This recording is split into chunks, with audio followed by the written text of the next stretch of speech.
The 30th of January, 1933, Germany. Adolf Hitler, the leader of the Nazi Party, is appointed Chancellor of Germany and aims to lead the German master race to victory in the racial struggle against those deemed as inferior peoples, especially the Jews.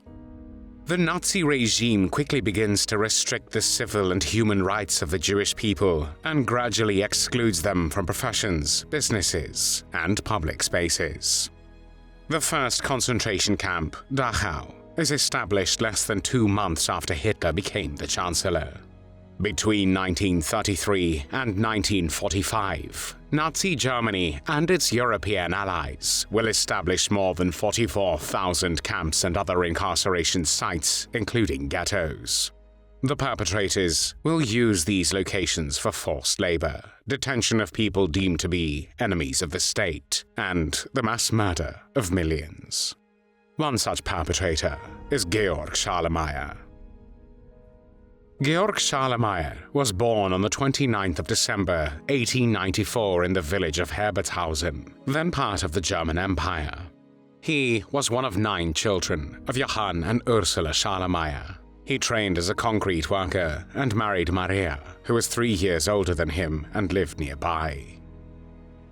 In the early 1930s, Germany was gripped by a severe economic crisis. During this time, Adolf Hitler and the Nazi Party exploited this chaos by promising to restore the country's economic and military power. Hitler blamed Jews, communists, and the Treaty of Versailles for the country's woes. His message of national pride, economic recovery, and strong leadership resonated with a suffering population, making him and his party increasingly popular as traditional political institutions failed. When Adolf Hitler and his Nazi Party came into power in January 1933, Schallermair was among the millions who believed that Hitler was Germany's only hope. During World War II, which began on the 1st of September 1939, Schallermair first served in the Wehrmacht, the German armed forces, and then in 1944 he was drafted into the Waffen-SS, which was the military branch of the SS, the organization which was responsible for the management of the concentration camps.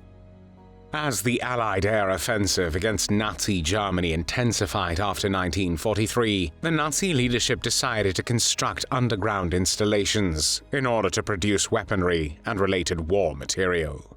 The accelerated construction of these facilities required significant use of forced labor. The SS provided concentration camp prisoners to carry out the most dangerous tasks. These tasks included hollowing out tunnels from mountainsides and caves, constructing underground factories, and hauling construction materials. To facilitate these immense projects, the SS set up hundreds of satellite camps close to proposed industrial sites in 1944 and 1945. In mid-1944, the SS established the Mühldorf camp complex in Bavaria as a satellite system of the Dachau concentration camp to provide labor for an underground installation for the production of the Messerschmitt 262, a jet fighter designed to challenge Allied air superiority over Germany. From August 1944 to May 1945, Georg Schallermair was deployed in the Mühldorf concentration camp under the camp commandant Walter Langleist. He served as Rapportführer, the leader of the roll call command, and held a rank of SS Hauptscharführer, which was equivalent to a master sergeant in the US Army. In the fall of 1944, the SS Guards carried out selections at the Mühldorf complex, deporting hundreds of sick and disabled inmates to the gas chambers at Auschwitz. It is estimated that more than half of the prisoners held there perished following their deportation to the Auschwitz-Birkenau killing center or died on site from overwork, abuse, shootings, and disease. Prisoners in the forest camps 5 and 6, located near the town of Ampfing, were housed in earthen huts, barracks partially submerged in the ground with soil-covered roofs, designed to camouflage the structures from Allied aerial reconnaissance. Prisoners frequently worked 10 to 12-hour days, hauling heavy bags of cement and carrying out other arduous construction tasks. During air raids, when the inmates were heading toward the trenches, Schallermair would beat them with a club or leather strap. Conditions at the Mühldorf complex were dismal. The food was very bad and insufficient, and many inmates died from starvation. Regardless of the weather, inmates were forced to stand roll call every day. During these formations, some of them were beaten so severely that they died as a result. Despite being of small stature, Schallermair was 1.7 meters and weighed only 65 kilograms. He carried out many of the beatings that resulted in the deaths of the inmates. Witnesses described him using rubber clubs, cable and leather straps for beatings. Although after the war, he claimed that when he did strike an inmate, he only used his hands, and he never knocked an inmate to the ground. In the winter of 1944, an Italian inmate collapsed at the latrine, where he was found by Schallermair, who proceeded to beat and kick him so extensively that a doctor later confirmed he was dead. In March 1945, on the roll call square, Schallermair beat many sick inmates severely. One of the beaten inmates died about 2 weeks later. Such instances, however, happened frequently. On one occasion, he caught an inmate who had traded his wooden shoes for some bread and tobacco. Schallermair beat him with a stick and kicked him for 5 to 10 minutes, as one witness recalled after the war. This beating happened near the camp lumberyard, and as a result, the victim died about a week later. There was very little medicine in the camp, and the inmates had to use their shirts or scrap paper for bandages. On one occasion, one of the camp surgeons performed an appendectomy on one of the female inmates with only a small knife and without administering an anesthetic. To add to the prisoners' suffering, they were humiliated at every turn. Schallermair cut the inmates' hair, leaving only small patches in the center of their heads, which he then pulled out.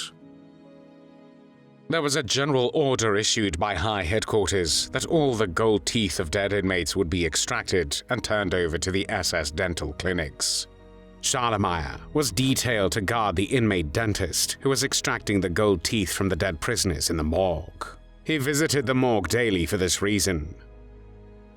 In the spring of 1945, an invalid transport consisting of many sick inmates was sent out of the Mühldorf subcamp. The loading of the inmates on this transport was supervised by Schallermair, who beat them during the operation. For his help, he was given some gold that had been melted down from extracted teeth. Schallermair beat many inmates during roll calls, including those who were sick, and forced the sick inmates to work. In late April, as the US Army approached the camps, the SS guards forcibly evacuated some 3,600 prisoners from the camp on death marches. Prior to doing so, the SS had dumped their supplies of alcoholic drinks in the nearby forests out of fear that the freed inmates would obtain these and become drunk and vengeful towards the local population. On the 30th of April 1945, those who remained in the camp were liberated by American troops. However, many former inmates were not able to enjoy their freedom for long, and in the following weeks, they died from sickness and disease as well as the consequences of the ill treatment and starvation. On the 18th of September 1947, Schallermair was tried before an American military court in Dachau, in one of the Dachau follow-up proceedings. He defended himself by stating that he had not volunteered for service in the concentration camp. He said that when he caught a prisoner evading his duties, he only slapped him, but did not report him to the headquarters, and that beatings during roll calls were only carried out in the presence of his superiors, but he never resorted to them when superiors were not there. However, his lies did not help him escape justice, and on the 23rd of September 1947, the military court found Schallermair guilty of war crimes and sentenced him to death by hanging. He was imprisoned in the Landsberg war crimes prison, but the execution was not carried out immediately, as he and some others, among them, for example, his stepson, neighbor, and brother-in-law, filed petitions for clemency. Between 1949 and 1951, a campaign was waged in West Germany against the execution of further death sentences by the US occupying power. in which the highest government circles in West Germany were involved. One argument was the fact that the basic law passed by the Parliamentary Council in 1949 had abolished the death penalty. Among the sentences in question was the one against Schallermair. However, General Thomas T. Handy, who was reviewing Schallermair's case, confirmed his death sentence, and his reasoning was as follows. Georg Schallermair, as leader of a roll call command, was directly responsible for the prisoners in Mühldorf, a subcamp of Dachau. He himself beat many prisoners in such a way that they died as a result. Of 300 people who were brought to the camp in autumn 1944, only 72 were alive after 4 months. Every day he visited the morgue with a dentist in prison to break out the dead gold teeth. There are no facts or arguments that can in any way justify grace in this case. When Schallermair was executed in Landsberg War Crimes Prison on the 7th of June 1951, he was 56 years old and belonged to one of the last 7 Nazi war criminals to be executed by the United States. There were no tears shed for Georg Schallermair.